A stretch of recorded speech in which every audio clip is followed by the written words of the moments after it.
안녕하세요. 나무 아카데미입니다. 오늘은 실전 학습 2회 김수로왕. 저는 계속 김수로 이러면 안 되는데 김수로 하면 영화배우 김수로 씨가 계속 생각이 납니다. 요즘에 활동을 잘 안 하시는 것 같은데 참 재미나고 코믹한 연기 잘해 주셨는데 죄송합니다. 자, 가야국어의 왕이죠. 김수로왕 신화. 우리가 일반적으로 신화하면 당군 신화, 주몽 신화 이 두 신화가 자주 나오는데 여기는 이제 김수로왕 신화. 그래서 이 세 가지 신화 실제 수능에는 혹은 6월, 9월에 제가 방금 말한 단군 신화나 주몽 신화가 나올 수도 있는 거잖아요. 그래서 이러한 것들도 같이 세 가지 신화를 같이 학습해 두시는 걸 강력하게 한번 추천을 해드리고 내용 살펴볼게요. 내용은 아주 간단합니다. 하나도 어렵지 않습니다. 자, 볼게요. 앞부분 줄거리. 이민.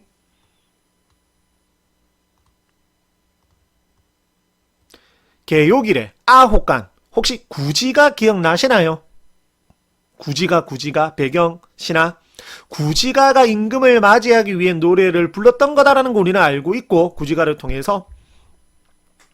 그 다음에 구간들은 이 말을 쫓아 모두 기뻐하면서 노래하고 춤추다가 얼마 안 돼요. 우러러 쳐다보니 자줏빛줄. 하늘에서 밑으로 내려오는 거거든요. 그래서 어디와 어디를 이어준다? 천상과 지상을 이어준다. 하늘에서 드리워져서 땅에 다 있었답니다. 뭐가? 자줏빛 줄이. 그 줄의 끝을 찾아보니 붉은 보자기에 금으로 만든 상자가 있는데 열어보니까 그 안에 무엇이 들어있었다? 황금알 6개가 들어있었습니다. 내신 대비니 바로 말씀드리면 이 황금알 6개는 새로운 생명, 그 알에서 태어나니까 새로운 질서, 이 6개의 알이 태어났는데 어떤 새로운 생명체 인간으로 태어나거든요.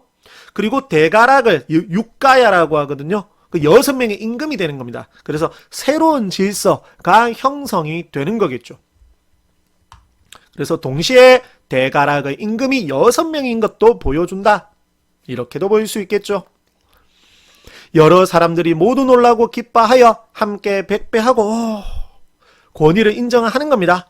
간혹 가다가 문제에서 내용 일치 묻는 문제에서 어차피 신화도 서사갈래에 속하는 것이기 때문에 내용 일치겠죠. 문제 유형은 인정하지 않았다. 처음에는 인정하지 않았는데 진행이 되면서 어떤 특정 사건으로 인해서 인정을 하게 되었다라는 식으로 선지로 출제하는 경우가 있습니다. 자, 그 다음 아도간의 집으로 돌아와 책상 위에 놓아두고 각기 흩어졌다. 이런 것도 아도간이 어떤 대단히 해서 아도간이 어떤 능력을 가지고 있거나 막 거짓된 말을 지어내는 거죠. 그렇게 선지로 출제를 할 수가 있거든요. 그냥 아도간의 집으로 돌아와 책상 위에 놓아둔 겁니다.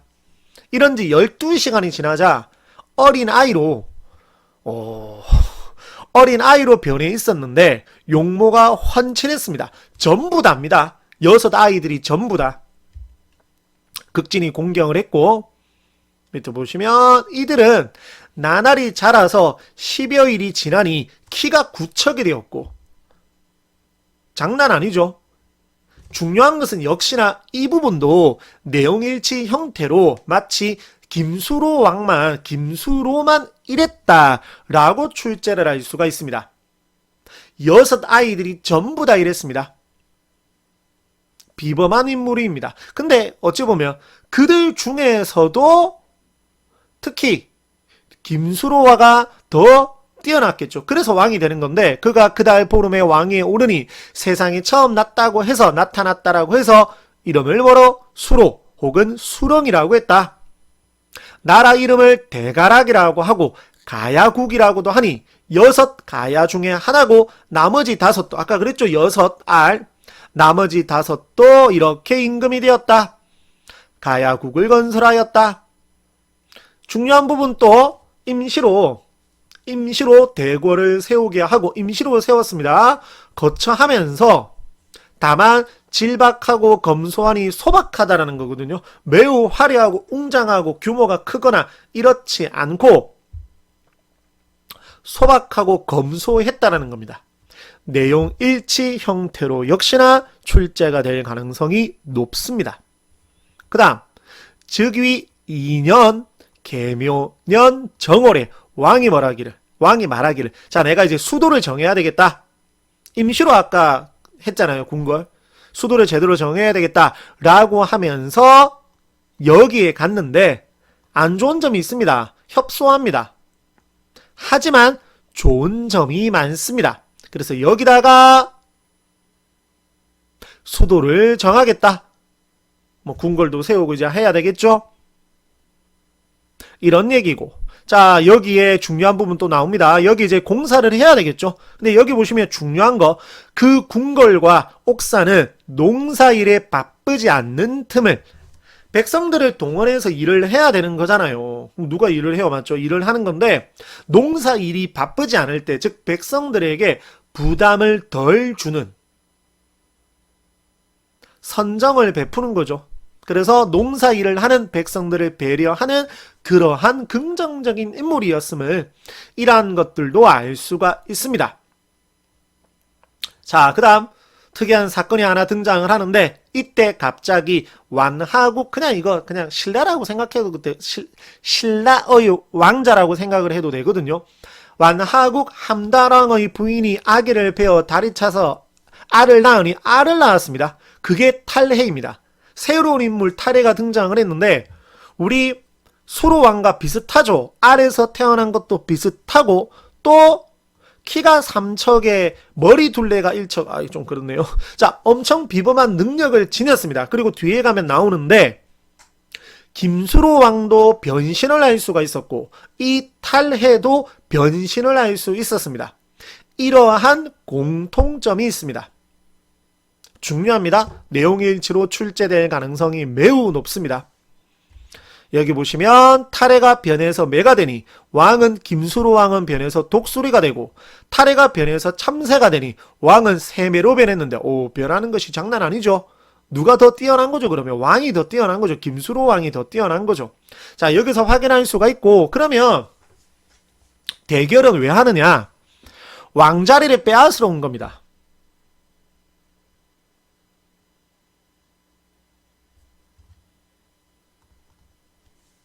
나는 왕의 자리를 빼앗으러 왔어 라고 되어 있죠. 자, 안 된답니다. 김수로왕은. 당연히 안 되죠. 우리 백성 너한테 맡길 수 없다 라고 말을 해서 대결을 펼친 겁니다. 당연히 누가 이기는 거죠? 김수로왕이 이기고 도망가는 겁니다.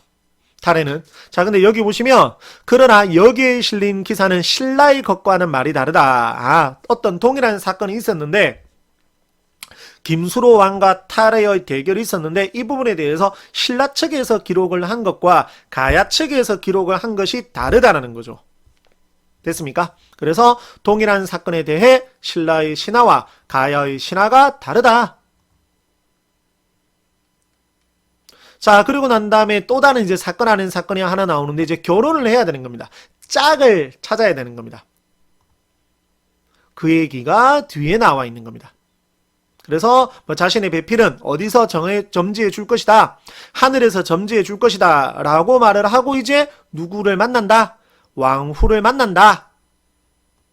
이런 내용. 깔끔하게 정리가 되었습니까?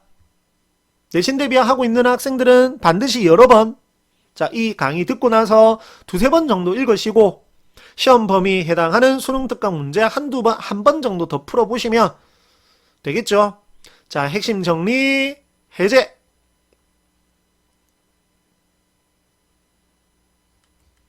밑에 내용 3번, 4번 보시고 밑에 있는 2번 까지 보시면 오늘도 긴 영상 시청하신다고 정말 수고 많으셨습니다. 항상 언제나 응원하고 있습니다. 감사합니다.